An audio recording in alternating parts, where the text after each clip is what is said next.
Um, so that's why I wrote that. Oh, I hope none of that is the intro. Yeah. Be a very long intro if that was the case. Including the Space Jam bit. maybe put the Space Jam bit in if you want. We've been recording for like half an hour already, so. Okay, well, you've got plenty of options. Yeah. I might just start whatever the intro might just be you going, I hope that wasn't the intro, and then the intro. Then nobody knows what all the other stuff he says. Hi everybody, welcome to Smart Avengers. My name is Corey, and with me is Dylan and John. How's it going, guys? Hi. It's going good. Glad to hear.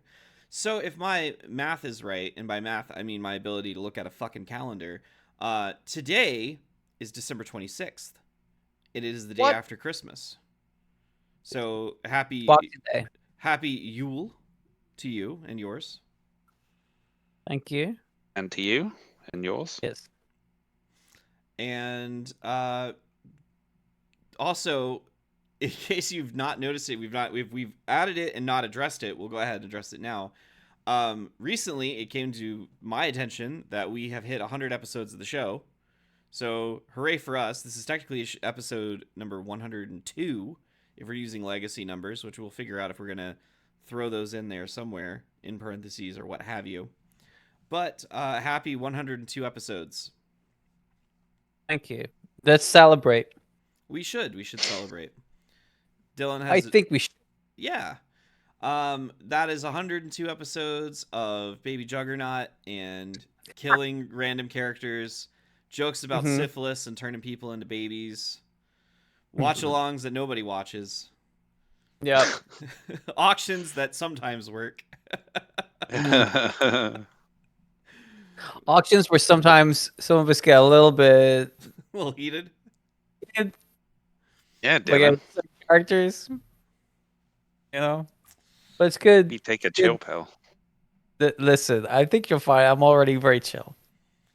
I'm just waiting for Carnage to turn up on the Avengers auction again because thanks to stuff, technically the Eddie Brock Carnage is an Avenger because of being a member of the new Avengers.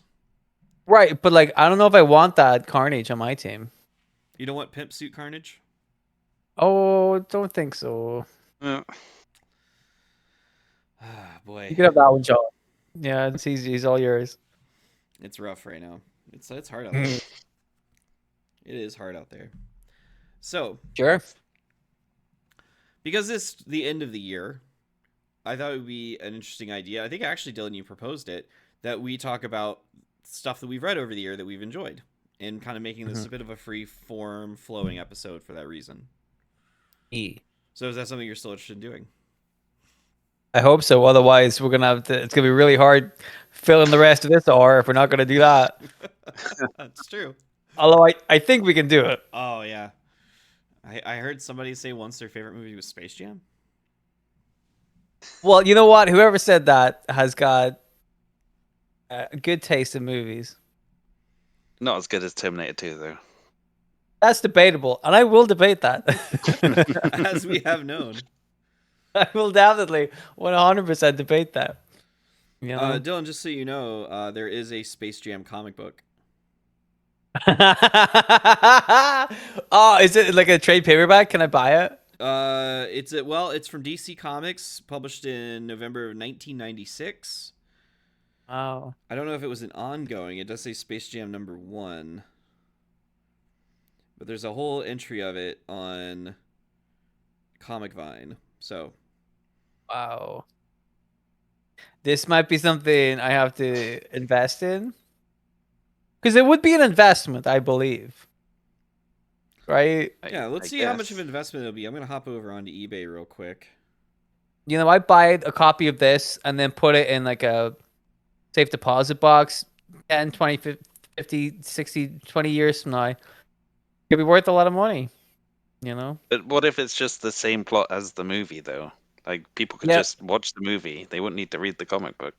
Yeah, but now it's flatter. So it's different.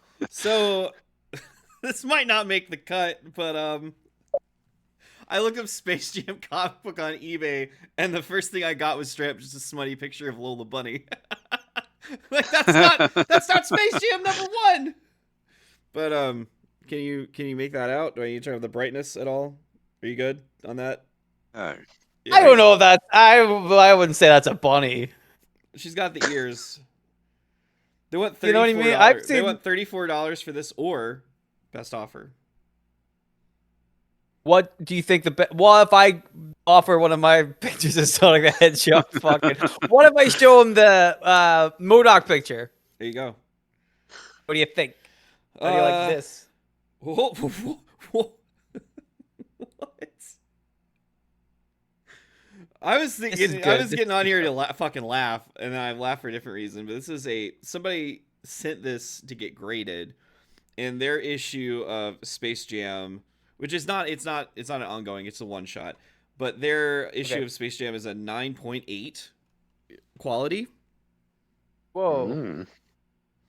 And they want $329 for it. So that's basically just $100 each when you think about it. If we all split it, you know. There's another could smutty all, picture like- of Lola Bunny. Is this better or worse than the first one? Well, hold on. Here's a 9.6 graded, a 9.6 graded Space Jam, but this one is autographed by Jim Cummings and Billy West.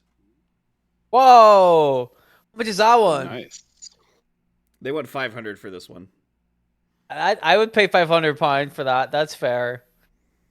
Jim Cummings and Billy West, like that's pretty impressive. These are like, oddly enough, the graded ones. They want so much money for them. As what I'm saying, it's an investment. See, There you go. we can invest in Space Jam. If only I'd invested in Space Jam when Space Jam came out. I can just get you a used pre-owned non-graded copy of this for $14 though, if you'd like. Or even 14, just for one fucking comic. Well, See? I mean, it seems like it's a light trade. Like it's got a spine to it. You guys are making fun of the Space Jam comic, but clearly it's where the money is. A lot of value to that. Maybe next year, when we do like an episode where we talk about what we read next year, and I pull out the Space Jam comic, like how great would that be? What a moment that would be. Go full circle. Nobody would remember what it's referencing. I would have forgotten. Like if we do it next year, I'd be like, why the fuck have I got this Space Jam comic? And it's the smutty Lola Bunny one I just showed you earlier. Yeah, it's not. It's right. It's the Space Jam cover, and then the inside is just all Lola Just Bunny nude- pictures. Nude Yeah, photos yeah. of Lola Bunny. Yeah, it's a lot. It's a big That's gonna book. absolutely I fuck did a up lot of my research eBay with this book. algorithm, by the way. So I'm glad that I can make that noble sacrifice for the group. Hey, you clicked on it. I certainly did. You didn't have to click on it. I just thought it'd be a good gag. It'd be a good gag. I just didn't expect that to be the #1 result and not actually an issue of Space Jam.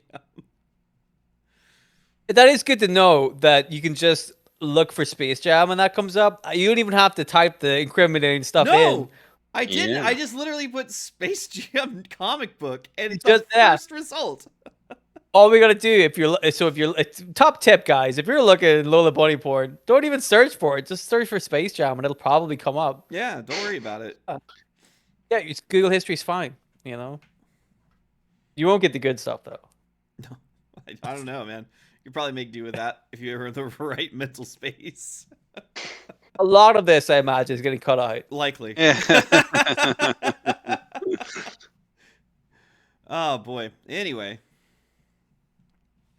so So I didn't get a Space Jam comic, but we have all read plenty of other comics over the year. I would imagine. I have some of them assembled here. I think I have all of the ones I have assembled here. Yeah, so I can show them off. John, you feel free to show off your comic collection as well. Oh yeah, I'm waving them in front of my camera right now. there you go. If you say so. The reception's kind of fuzzy. I can't really see it. Mm. It's a bad weather. There's a lot of bad weather right now, so Yeah, exactly. probably messing with the signal. I have loose stuff, so I'm not gonna pull that out, but I can speak on it pretty comfortably, I think. Cool. So yeah. Okay. Do you want to get us started? Well, are we going like in like individually, like we all go, do our bits, or because it'd be weird if we all just like, here's one comic, no, you Corey, and then we just tag around. We should just do one guy just does this whole haul, right? I mean, this is kind of freeform. We can just do whatever we want, man. That we often do. Yeah. So yeah. Okay. I'll jump in when necessary. I'm sure John will feel comfortable doing the same. We tend to do that anyway. Mm-hmm. Okay. Well, I historically have usually been more on John's side in terms of trade paperbacks over like single comics. I like the trades a lot. I don't really buy single comics. So a lot of the stuff I have to show is going to be traded paperbacks, but there are a couple of single issues, like actual comics. And I think we should talk about that real quick because we do a comics podcast. I was very fortunate this year to be able to find out that they were making a Scrooge McDuck comic, which started in August, I believe. Yeah. And I'm a big DuckTales fan. And so I was very excited. Like, I have to buy this comic, right? We have them here. I literally got, whenever I was going drinking on Friday, I got the last copy of the Scrooge McDuck comic. So let me see. That's the first one. The last one or the latest one? Like, is that the last of the series? There's only 4, yeah. Okay. So that's the first one. And then that's issue 2 in the money bin. Very nice. Then that's issue 3, where Scrooge is looking at all his past selves. And then that's issue 4. That was the last one that came out, the most recent one. So that has been a fun little read because, like I said, I love DuckTales. So for me to get some Scrooge McDuck goodness was great. Now, when I went up to the comic shop to get my Scrooge McDuck comic, I had said, I don't want, like, they had made a pull list for me, but I'm like, I don't really care about comics other than Scrooge McDuck. As I think has been made very clear on this show. Yes. I said, hey, if there's like a Deadpool one coming out next year, just like stick me down for that or whatever. And then he's like, oh, have you seen the Batman versus Deadpool versus Batman comics that have come out? And I'm like, no, I haven't. So they're one shots as well. Mm-hmm. And so I bought one of them. So this is Deadpool, Batman. Oh, you got one which of I the read. variant covers. Yeah, well, will you see the second one? So that one, the only one they had in was this one with like Wolverine Lobo on it. Because I showed this to somebody and they're like, "Is that Wolverine? Why is Wolverine on a Batman Deadpool comic?" Like, that's an excellent question. I did not show them this one, which was also a variant cover. This is the Batman Deadpool one. Lola Bunny. You're not that far away. This kind of anime looking Captain Marvel versus Wonder Woman. Yep. I actually have both. Cover. I have both. Hold on, I'll show you the actual the other covers. But real quick before I do that, did you also know, Dylan, there is another Scrooge McDuck comic out now? What's that called? It's from a publisher called Fantagraphics. It is officially licensed Disney, but it is just called Uncle Scrooge. Right now it's 5 issues in. The synopsis for that is: Fandom asked and Fantagraphics answers. The legacy Disney comic book returns to comic shops, and Scrooge McDuck's ruthless rival, second richest tycoon, Flintheart Glomgold, returns to Duckburg, claiming he's reformed for good and inviting Huey, Dewey, and Louie to his luxurious New Island estate. Since when was Glomgold such a good guy or a big spender? Soon a trail of deadly trouble ensnares Scrooge and Donald Duck, pointing them to the Amazon and the legendary lost city of Z, where the thrills and chills will only begin. So Who did you say made that? So this is Fantagraphics is the publisher, but here is the cover for that. Okay. So it might be worth looking into. It's Yeah, not I'll see it. Marvel, and the writer is Jonathan Gray, who Okay. this is like his big book right now is this Uncle Scrooge book. But I've heard good things. It's pretty rated highly on the site that he used to track comics. Okay, I will keep an eye out for that. That looks very interesting. Yeah. 'Cause I obviously Issue adore- 1 was 4.3 out of 5, very positive. Issue 2 was the same. 3 has not been reviewed yet because it just came. It will not come out until the 3rd. So only 3 issues are out so far. Okay, All right, so that's worth looking at. I'm gonna grab my Deadpool Wolverine covers. You work away because I think. So obviously I bought these just in the shop. I didn't know that this was the thing. Mm-hmm. I didn't know who wrote it, who drew it. I didn't know anything. I just bought these 2 comics because Deadpool was in them, and then obviously this one for the cover. Yeah, But- obviously. Fun story. Like I said, Corey, I didn't know who like wrote any of these. Yeah. Picked them up. You know who the writer for Batman Deadpool is? Who? Grant Morrison. Yep. I Yeah, like this is some great shit. bit- I didn't know that till I got home with it. I'm like, I was gonna buy it anyway, and then it turns out, boy, Grant Morrison, he's just too good. So good. I haven't read this one yet. I read the Deadpool Batman one. I found that one was fun. I like the art in it, and it has a bunch of like. So there's like a main story, and then there's like 3 or 4 like backup, really short stories in it. So I haven't read Batman Deadpool one yet, but that's on the list. It's on the list. Dropping comics everywhere. Where did I leave everything? Yeah. Do you have those covers? So this is the Deadpool Batman one. If I'm not mistaken, this was the first one that came out. Okay. So in this one we have so basically it's a for those uninformed, this was the first time in like 20 years that Marvel and DC came together to publish something together. So it is a team up books of their biggest characters. So the main story is called The Dead of Night, which is written by Zeb Wells and Greg Capullo on art. So this is the Deadpool Batman story. The backup stories we have Captain America and Wonder Woman, called The Gun and the Sword, written by Chip Zdarsky and art by Terry Dotson. Then we have the story Catch, which is a team up between Jeff the Land Shark and Crypto the Superdog, written by Kelly Thompson and art by Guru Hiru. Then we have The Red and the Green, which is a Daredevil Green Arrow team up, written by Kevin Smith with art by Adam Kubert.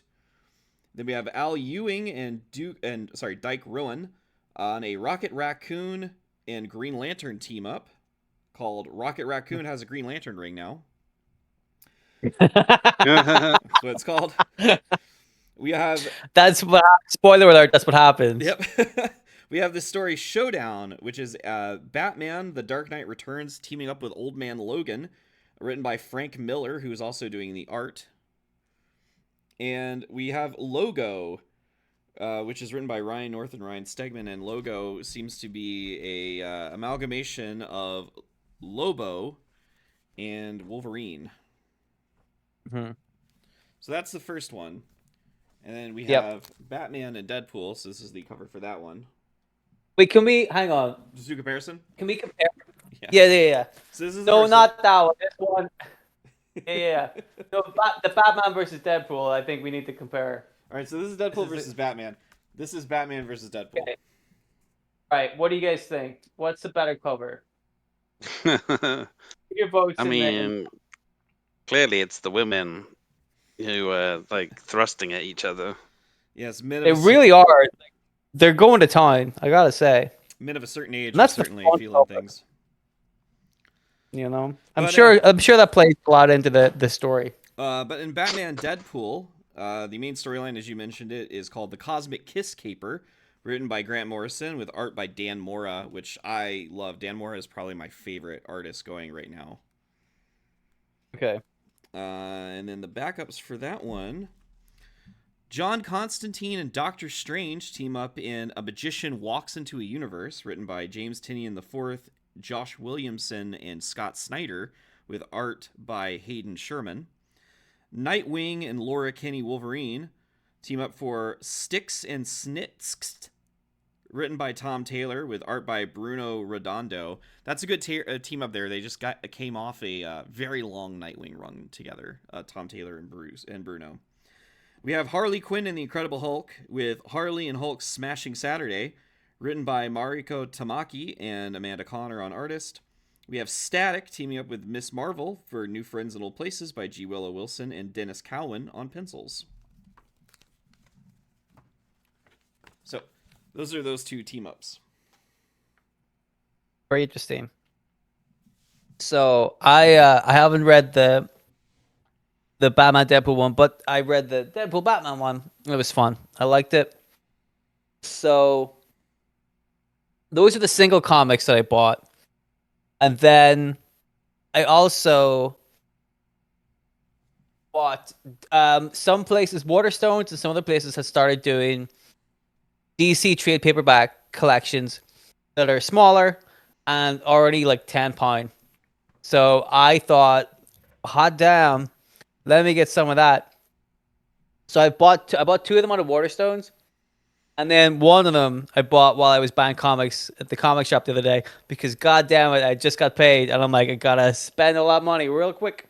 Yep. I did. Pissed it all away. So the first one I bought, get this, is All-Star Superman by Grant Morrison. Once again, Frank Whiteley doing the art. Does beautiful artwork. I really like that book. I like that one a lot. I bought Watchmen, Alan Moore. I think I'm on like the second chapter. I have not got very far into it.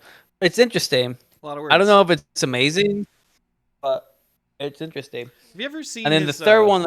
Have you ever seen Alan Moore's script styling, like how he writes out the scripts to his books? No. He is very, very, very thorough. Like, he will outright tell the artist what to write and how to write it, or what to draw and how to draw it. Like, it is meticulous, to say the least. Certainly not like the Stan Lee style, that is for sure. Yeah, I was like, just draw whatever. Just draw whatever, I'll make sense of it. The things are. And then the last of these little compact comics, and this one will surprise you, is We Three by Grant Morrison. One of the most depressing books ever. I've only read the first part. There's 3 parts to it. Break your heart. And yeah, it's something. Break your heart. It's something, all right. So that's classic. What? Never even heard of that book. Never even heard of that book. You've never heard of We Three? No. Oh, yeah. It's classic Vertigo. Mm-hmm. So it's about these 3 animals. There's a dog, there's a cat, and there's a bunny, but they're inside like mech suits because they're like trained government killers. Yeah. So okay. I don't think we should say any more than that. That's pretty much all you need to know. Well, I think, right? What I'll add basically is, John, is like they are still very much animals. Like, they're able to communicate because of the stuff that's been assigned to them, but they're not like speaking eloquently. Like, they're animals. They're concerned with like their needs and their desire to find safety and love somewhere. And like you said, it'll break your heart. But yeah. Yes. So that does remind me of the big push for DC next year is they're bringing Vertigo back, and they're bringing back Vertigo proper, where it's like no superhero books. Like, Vertigo is going to be horror and crime and anything that is not superheroes. Crime can also be superheroes. Oh yeah. I mean, like, kind of more grounded true crime kind of stuff. Yeah. I gotcha. So we're almost at the end of my run. So then we get into the trade paperbacks that I bought. There's a couple upstairs that I didn't bring down because I forgot about them until right now. But one of them was District X I think Corey, me and you talked about District X ages ago. Yep. Which was this comic that came out, I would say, 2005, maybe, which is a bishop as a kind of Mutant Town. cop in Mutant Town. And I had the first volume of that, and I didn't realize that there was a second collection of it, so I only bought that really recently, just to see what kind of plays out. And I found that one to be a lot of fun. Very interesting. I like that. That was good. I got Domino Hot Shots very recently. I only finished reading that today. I love the art. I adore. Art? So, David Baldeon, I believe, is the artist. Have you heard of David Baldeon? I don't know if I'm pronouncing that name correctly. Doesn't ring a bell. I think the art in it's wonderful, and I would like to read more where this person is the artist on it. I think it's a really cute style that works really well for this book. So that was fun. Deadpool. Yeah, he's done a lot of stuff. Avengers, X-Men, Scarlet Witch. John, he gets around. Okay. Sounds like I need to check him out. So this is gonna be a spoiler for, I assume, next episode if we ever do it. I don't know if we will do it. But I bought the Kang Dynasty. Yes. Look at this. That's massive. It's fucking Bible. You know, it's a big old book. I have some things to say about this, and I feel like John will also have some things to say about this. So there will be a future episode where we dissect the Kang Dynasty significantly. But, and this is my last one, while I was on my Kang Dynasty adventure, Google or Amazon or whatever were like, hey, if you like that, you'll probably like this, which is Citizen Kang. I was on a Kang trip, so let's just get Citizen Kang. This one... Boo. I hate that name. Yeah. Citizen Kang. I don't like Citizen Kang.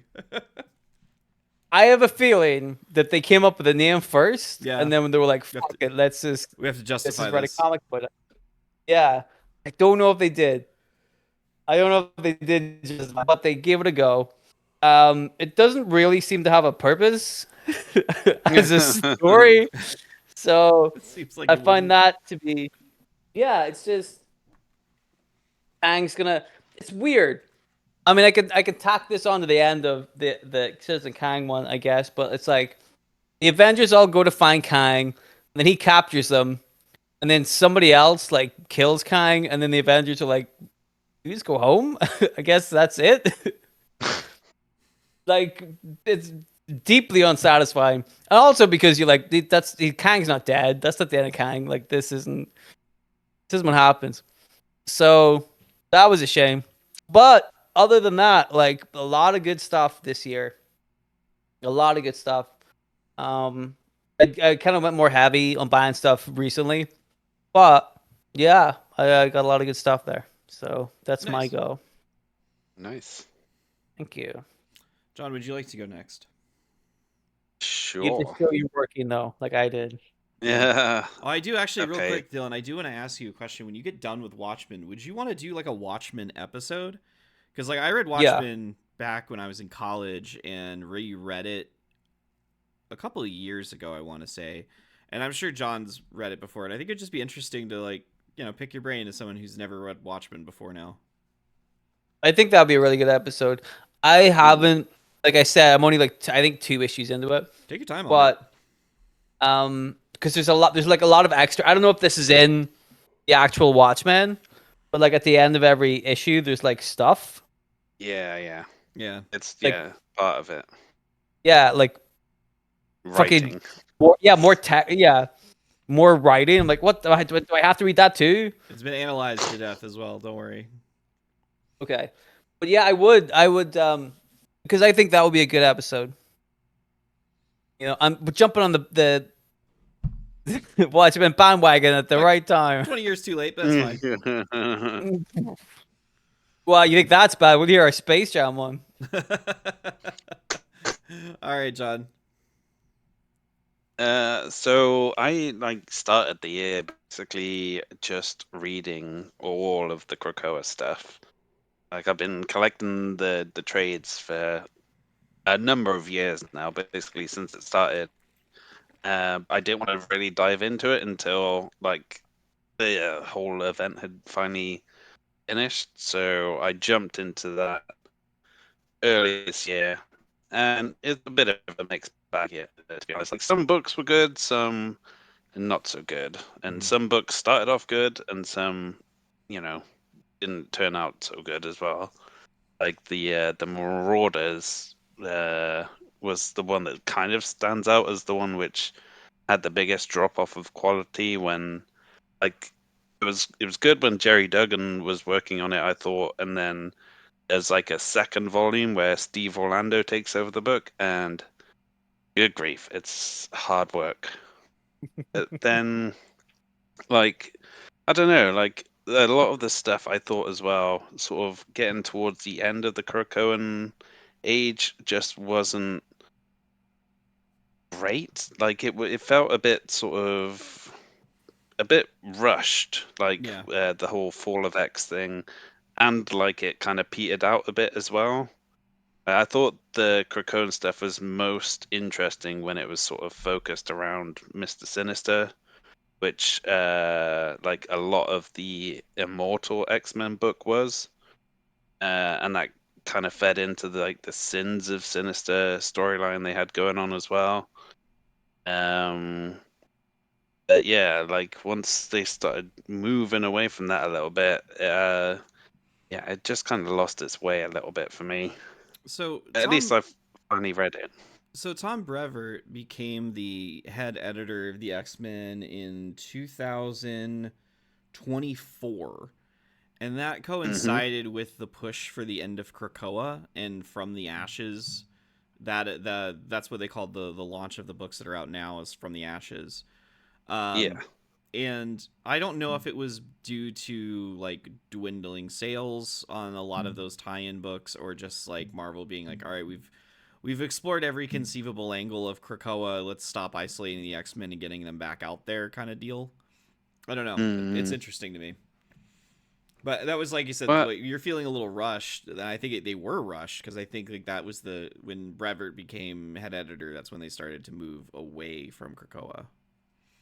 It always felt like as well that they'd kind of painted themselves into a bit of a corner with the Krakoa stuff because they'd gone so big and so like bombastic with some of these ideas of like, oh, here's 10 years in the future, here's 100 years in the future, here's 1,000 years in the future, and it's just like, maybe dial it back a little bit, guys. But they let Hickman get ahead of his skis on that one. It sounds like. Yeah, he loves to world build. He And loves to create stuff. He does, and for the most part, he's pretty good at it. But then he kind of left the Krakoa stuff like sort of halfway through because I think he had planned to end it a lot sooner than Marvel wanted to originally. Yeah. The sales were really too good for them to let it go. It was kind of I think we mentioned this. It's kind of similar to how you guys described the Clone Saga for Spider-Man. Yes. It was selling too well. And we don't want to end it, but we need to keep it going. But they also, by that point, were like, we don't know how to end it. Yeah. So we'll just spin our wheels for 2 years and then end it in a deeply unsatisfying manner. Well, I say that. I like the Clone Saga, but I like the ending to it as well, but that's just me. Some people didn't. Some people really didn't like the ending, but I think to sidebar a little bit, what I really liked was at the beginning of the Clone Saga, they were like, here's the deal. Whatever happens, the bad guy is not Norman Osborn. He's dead. We're not bringing him back. And then at the end of it, they got a new editor, and he was like, fuck it, bring back Norman Osborn. I'm like, interesting. Yeah, like, fucking, who gives a fuck? It's Norman Osborn. I'm like, all right. There you go. But anyway. Speaking of Spider-Man, that was basically what I followed up after reading the X-Men, going for the Zeb Wells run, which was like right after Nick Spencer and the whole Kindred saga, and then there was like Spider-Man Beyond after that with like I think a bunch of different writers working on it, but that's where Ben Reilly kind of took over as Spider-Man for a little bit. But this is like picking up after that, where Peter and Mary Jane have not just broken up, but Mary Jane suddenly has like a new partner and two kids as well. And Peter is kind of starting from scratch almost, like kind of without a job, without a flat, and just like kind of uh, back to the status quo of him being a bit of a loser.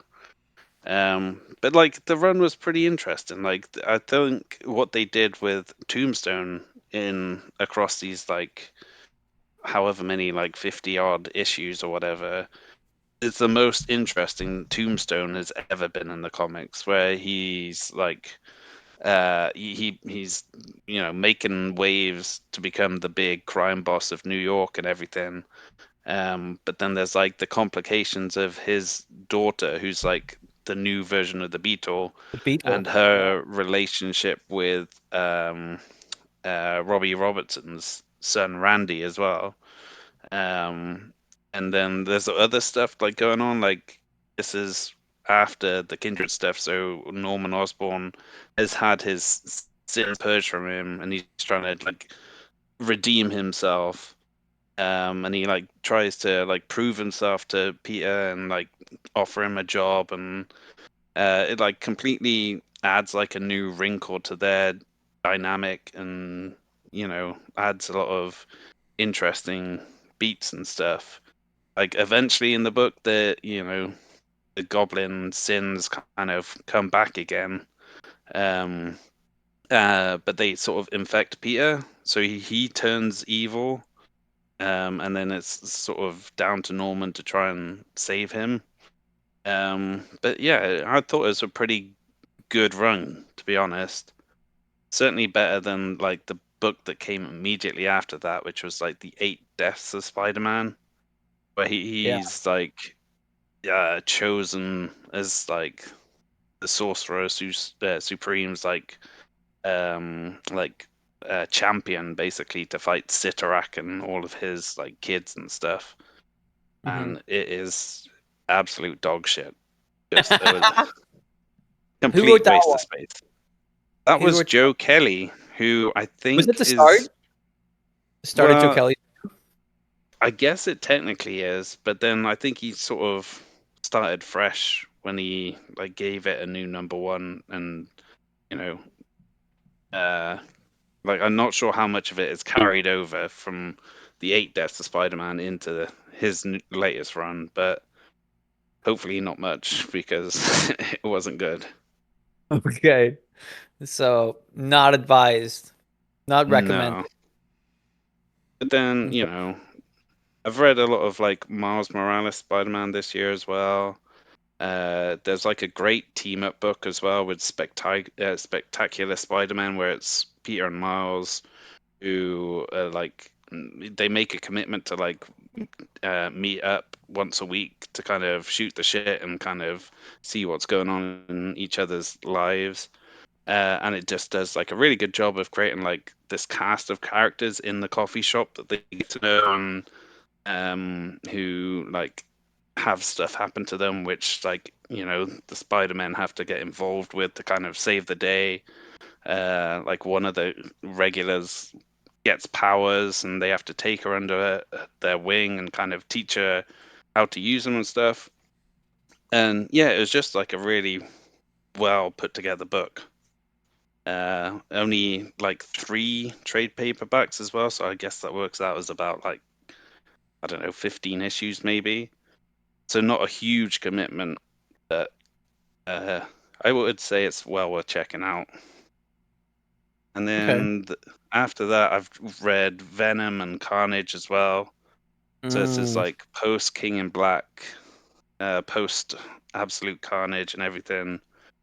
Uh, I think the Venom run was written by Al Ewing, and it's a bit of a mixed bag as well. like there's a lot going on with it because you've got Venom or Eddie Brock, who's kind of the new King in Black, and then he's like off in space and then off in the future and all this stuff. But he's left behind his son Dylan, who's in the present and kind of, trying to figure his own shit out, even though he's just still like a young kid, basically left on his own. Yeah. Well, Eddie Brock was never well known for being a Great dad. fantastic father. Yeah. No, he's definitely not in this. Well, and we talked a bit No. about we did talk a little bit about how like Dylan's supposed to be like 15, but like he's drawn to look like he's in his 20s. Yeah, it's a little weird I don't sometimes. know. Smoking The cigars. time scale is a bit weird, like especially Normie as well. Normie Osborn is like in the book, and he, there's He's no way supposed to be he's like 10 years. He's supposed to be like less than 10 years old. yeah, Right. he looks way older than that in this. I think it's just because it would make you uncomfortable if you were drawing like a child getting smacked around by Grey Goblin or something. Yeah. Then don't. Then the idea, don't make him that young. Well, exactly. Or don't write that. Yeah. Don't write it. If you don't want to see kid getting beat up by a goblin, don't write kid getting beat up by a goblin for somebody else to draw. Oh. I mean, the book itself it sort of won me over the longer it went. Like, I wasn't too enamored with it to begin with. But then, like, the whole sort of secular nature of, like, what Eddie was going through, like, he was in the future in this, like, garden of time where he kept meeting up with these other kings in black. And it turns out they were, like, future versions of himself, where, like, kind of tragedy and kind of events turned him from like what he was into these other versions, and then like he was trying to break free from the cycle but couldn't. So it was well put together, but I didn't love it. I didn't love the ending as well, like of Venom War, where that was. I think we may have talked about it, where he was. I was gonna ask, is this the one where they have the big wrestling matches? Yeah, basically, Okay. wasn't great. Speaking of wrestling matches, I keep seeing people talk about the Absolute Batman, that it's Absolute Batman versus a bunch of like racist police officers, and he's doing a bunch of wrestling moves to them. Like he hits one of them with a one-winged angel, and then another with like basically in the Absolute universe, Batman is Kenny Omega. Like he does like the V trigger and stuff too. Oh, jeez. Yeah, I want people are like, oh, that's so cool. I'm like, no, that's lame. Wrestling moves look bad. That might be the least cool thing that Batman has ever done. Yeah. It looks so lame. Just have him punch a guy. Jesus Christ. All right, anyway, sorry. He's really good at that. Batman's really good at just punching people. I don't know why you would make him do that. Well, exactly. Leave the wrestling to wrestling. And even then, you're like, I don't know if we should leave the wrestling to all the wrestlers. I don't think that's part of the problem, surely. Yeah. But anyway, yeah. Sorry, you mentioned like, yeah, that it came to mind. I went, oh my god. Yeah. And then like the most recent book I read, which I finished today, was Deadpool. Like starting with his stuff during the Krakoan age, where he because everything has to involve a symbiote. He like a mutant called Harrower basically implants a symbiote in him, like a cloned piece of the Carnage symbiote to try and grow it because she couldn't grow it on her own. So then he gives birth to like this symbiote daughter / wolf, which he calls Princess, and now she's like a recurring character in the book.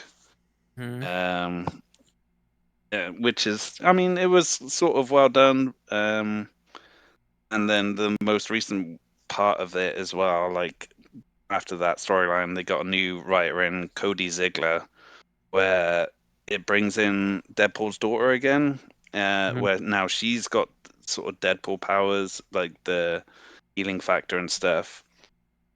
And so Deadpool and Taskmaster start training her up to be like her own version of Deadpool, basically. And I thought that's been pretty good so far. I've only read the first 2 volumes because I don't think the third trade is out yet. I've liked what I've read so far. Who's pretty the much writer for that? Cody Ziegler, who I believe was the writer on the Mars Morales run I was reading as well. Cody Ziegler pretty good. It's a fake name. Ziggler is like that guy watching the WWF not that long ago. You know what I mean? Yeah. Ziggler is not a surname until I heard about Dolph Ziggler, and now that this guy is called Ziggler, I'm like, you're not. This is a fake name. I mean, it's right? spelled slightly differently, so it's spelled Ziglar rather than the double Gler. Okay, we'll give him a pass Basically, for that. Anytime you look at like a WWE spelling of a foreign name, like remove the logical way that would be spelled and apply for like phonetically, like Seamus and the way they choose to spell that. Mm-hmm. Well, that's difficult because Irish has a historically very complicated way of spelling and pronouncing things. So I understand that they might want to make it as clear cut. Yeah, I'm just saying, like, Ziggler is the same way. Like, the German spelling of Ziggler is not going to be Ziggler. It's crazy they call that guy Dolph Ziggler and they're like, he's not German at all. But that peroxide blonde hair, though, he looks quite Aryan. He's a fucking guy from California or whatever. What the fuck? Obviously, Dolph. Are you kidding me? American as apple pie. Anyway, sorry. It's okay. So what about you, Corey? What have you been reading this year that's tickled your fancy? So I've got my pull list up. And it's because I read monthly stuff. I'll throw in a couple of stuff in here that's not officially on the pull list, but stuff I'm grabbing. Action Comics is currently being written by Mark Waid. And the focus is on teenage Clark Kent set in the past in Smallville, like, and his kind of coming out as Superboy and the government being a little too interested in what he's up to.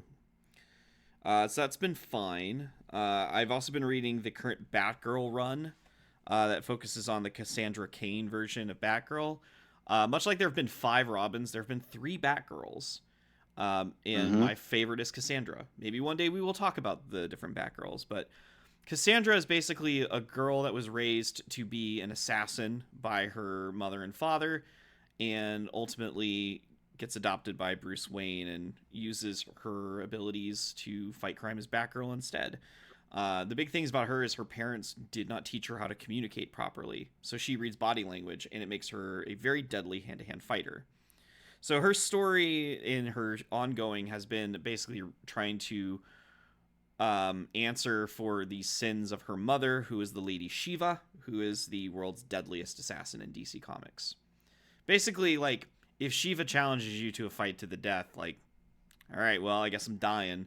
And usually, like, people survive by some sort of a gimmick to get around it. Like, I think Bruce made, like he had to kill someone in his challenge, and, like, he just made the guy's heart stop long enough that he could be revived.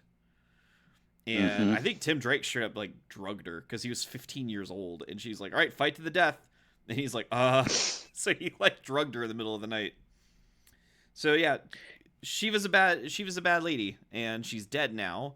And this is all about Cass going through her mother's life and reconnecting with family she didn't know existed. How did she die? Did somebody kill her? She did. Just like she did. It happened in the book. It's actually one of those things that's kind of a not on panel death. So not even sure if it's 100% that she's dead or not. Shiva's also very conniving. So it's also like, this seems like a face turn on her part by trying to protect her daughter. But Shiva has also fucked over her daughter many, many times. It seems a bit suspicious that a woman that will absolutely, like, ass kick anybody in front of her is like, oh, she's dead, don't worry about it. Like, I feel like we should be, if somebody could kill her, I would be worried about that guy. Yeah. You know? So basically that's the plot, is there's this group of these monks that or were like underground worshiping this like opioid flower that give them enhanced abilities. Shiva fucked them over a long time ago, and they came back and killed her. And now they're like, we gotta eliminate the entire Cain bloodline, and that means Cassandra and now her half brother that she just met. Dave. There's Batman, which is kind of in a weird space right now because I've not read Matt Fraction's Batman, even though it's 3 issues in, because I'm waiting for Jeff Loeb's Batman to end, and it's not scheduled to end until March. Mm-hmm. So that one's on hold at the moment. I'm just kind of piling up the issues. Batman Superman World's Finest is another book that's written by Mark Waid. It's sort of a team-up book of Batman and Superman. It's been going now for close to 3 or 4 years. It's been a pretty long run for modern day standards. I mean, it's in the 50. I think it's in issue. What is the next issue out? Yeah, it's in the 40s, which is like difficult to do these days. Yeah. So it's been really good. It's been kind of Elseworldsy. They go to different dimensions. They go back in time.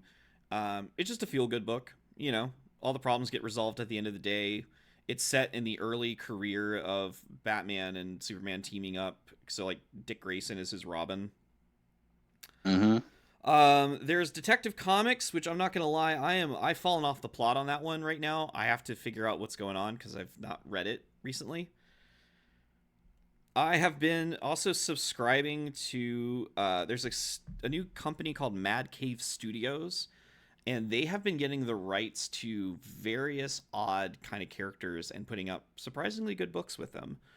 So, like, I've been reading Racer X by them, so from Speed Racer, because they have a Speed Racer comic, and Racer X is a spin-off of that comic, and it is sort of a high-stakes kind of crime drama book, where, you know, Racer X is concealing his identity and trying to save his, you know, keep his brother safe while also staying one step ahead of this crime organization that, you know, basically tried to kill him. So it's a good little thriller.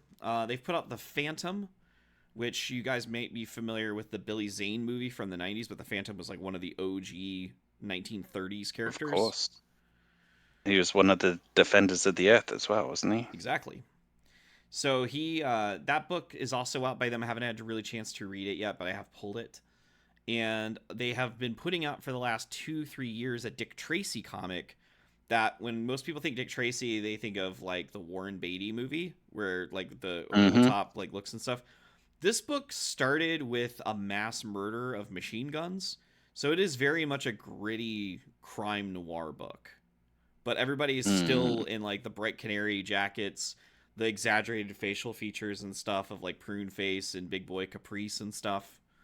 So it's a very interesting book. So like Mad Cave has been doing some fun stuff on their end of things.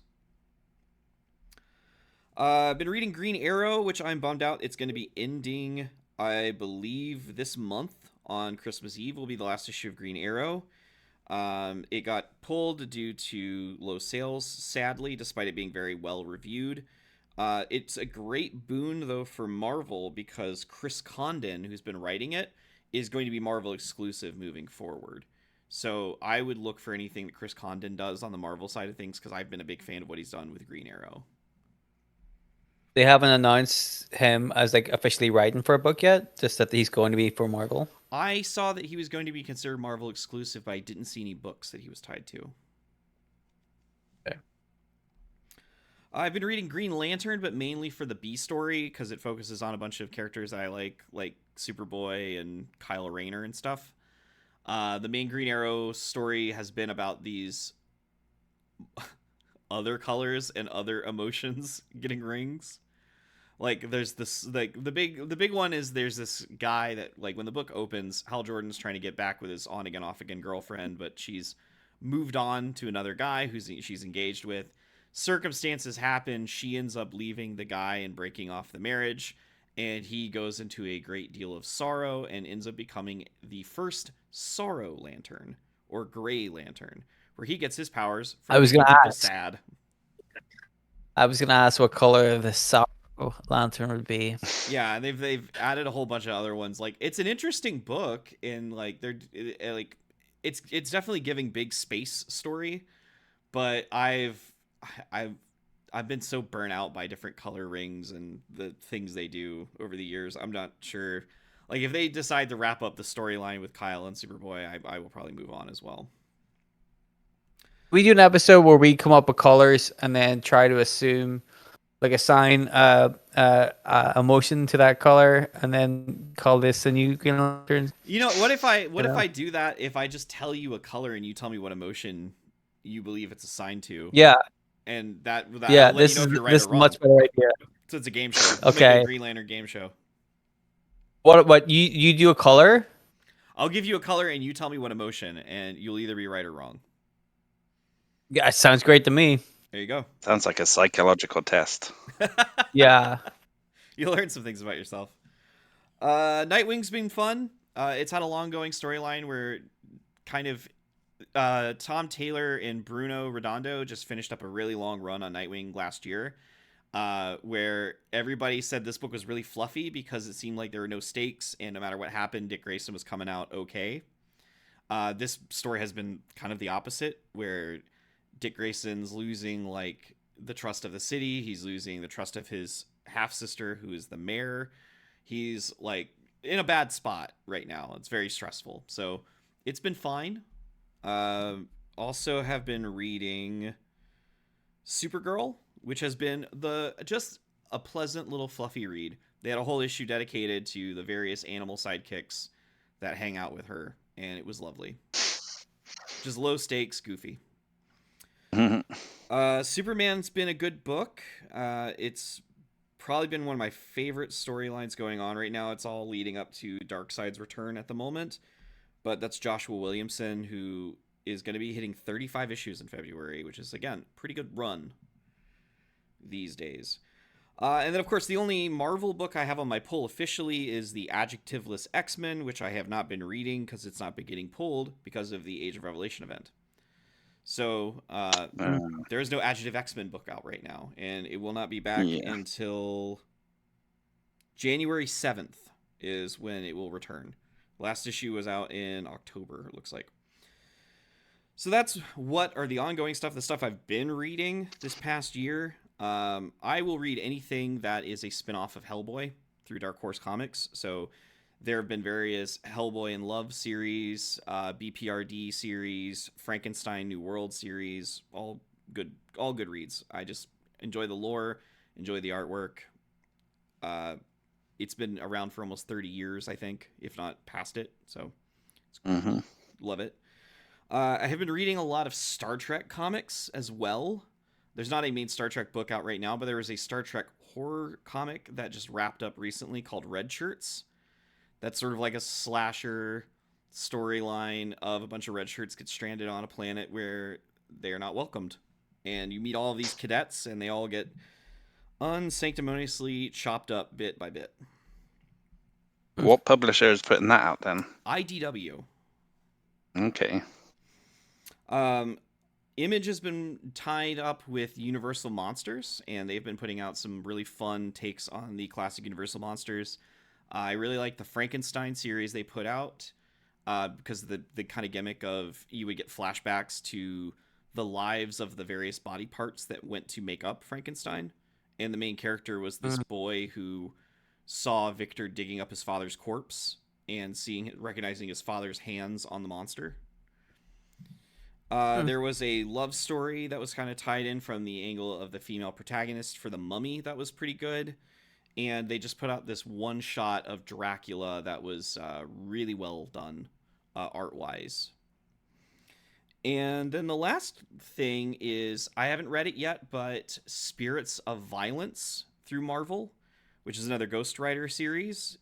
I love Danny Ketch because he was the Ghost Rider of the 90s. So this is a story about him and his sister and Johnny Blaze. And also Nova Centurion just started up. And I am a fan of Nova and Marvel, and he's a character I would like to get more opportunities to tell stories with. So that's what I've been up to. Out of the stuff you guys have been reading this year, what's been the best?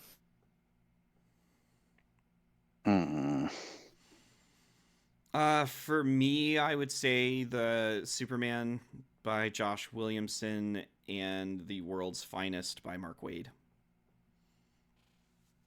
I'd probably say The Spectacular Spider-Man, or I'd probably go back to Immortal X-Men as well, even though it's, kind of an older comic now. But those are probably the two series that I kind of had the most fun with this year. Nice.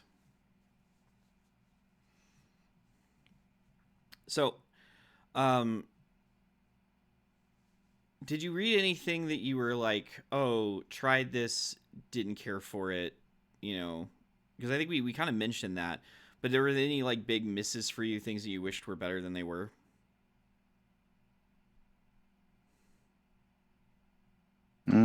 I'd say the Carnage book I read was a bit. Well, the thing is, I think I maybe missed part of the storyline to begin with, because the last I remember Carnage / Cletus Cassidy being in the books was at the end of what was it called? Was it Absolute Carnage? Mm-hmm. And then I thought he died at the end of that. And then all of a sudden there's like the Carnage symbiote is alive, and then it's like trying to achieve godhood, but it's separated from Cletus Cassidy, so then it goes and bonds with like a random prison inmate and basically turns him into a clone of Cletus, and then it kind of hunts down the real Cletus, and they have a fight, and the Carnage symbiote basically cuts open Cletus's head and kind of absorbs all of his memories and personality and stuff and puts it into this clone version that he's created. It's like there's a lot of stuff going on in there, which I was like, well, I don't know what the point of this is. Why did he have to do that? Well, who knows? I think the real Cletus maybe was older and sort of starting to, die or something, and maybe he wanted like a replacement where it was still Cletus but sort of young and Not dead. Yeah, ideally. Yeah, that's Um, understandable. He's a symbiote after all. He would appreciate it if the thing he was kicking off wasn't dead. yeah. Fair enough. That's a shame. Well, we've talked about this before, but symbiotes. Yeah. Something in the water over Marvel, but they Maybe just a can't bit of seem a to get them mess. right. Yeah. Well, that was basically our year in review of what we've read. We can only hope that in 2026 we'll have much better luck. So, hey, I got Scrooge McDuck comics. I'm doing all right. and you found out about more Scrooge McDuck comics. Mm-hmm.